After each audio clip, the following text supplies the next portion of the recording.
Hello, আসসালামু আলাইকুম। আজকে আমি সকালবেলা ঈদের দিন টিফিন সকালবেলা কি নাস্তা খাই। কাজ করতে করতে জীবনটা বরবাদ হয়ে গেছে। সেটা খাবার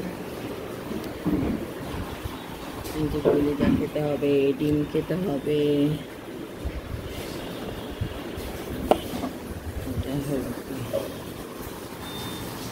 ওটা।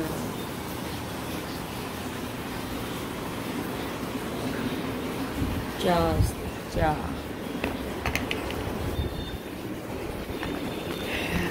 খাই। আপনারা সবাই কি কি রান্না করছেন? যেমন জুমামা, তোমার নাস্তা দেখো, তোমার প্লেট দাও, নাস্তা নিয়ে যাও।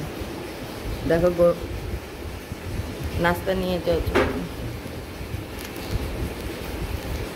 এইগুলো কথা এখন একটু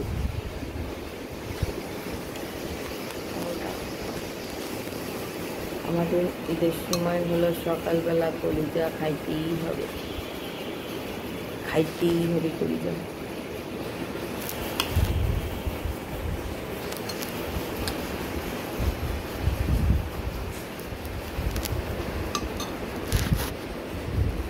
সবাই ঈদের দিন কী কী খেয়েছেন বলেন শিগগিরই। আমি এখন ডিম পোস্ট খাই। এই যে ডিম পোস্ট খাবো। মেয়ে মানুষের আসলে হলো কি, কোনো শান্তি নেই। সারা জীবন যতই লোক থাক আর যাই থাক, নিজেদের কাজ না করলে পরিপূর্ণ কাজ কিন্তু হয় না।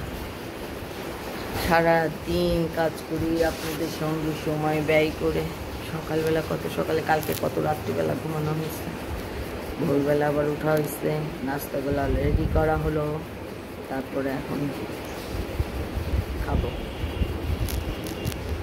কার কার বাসায় কে কী খান?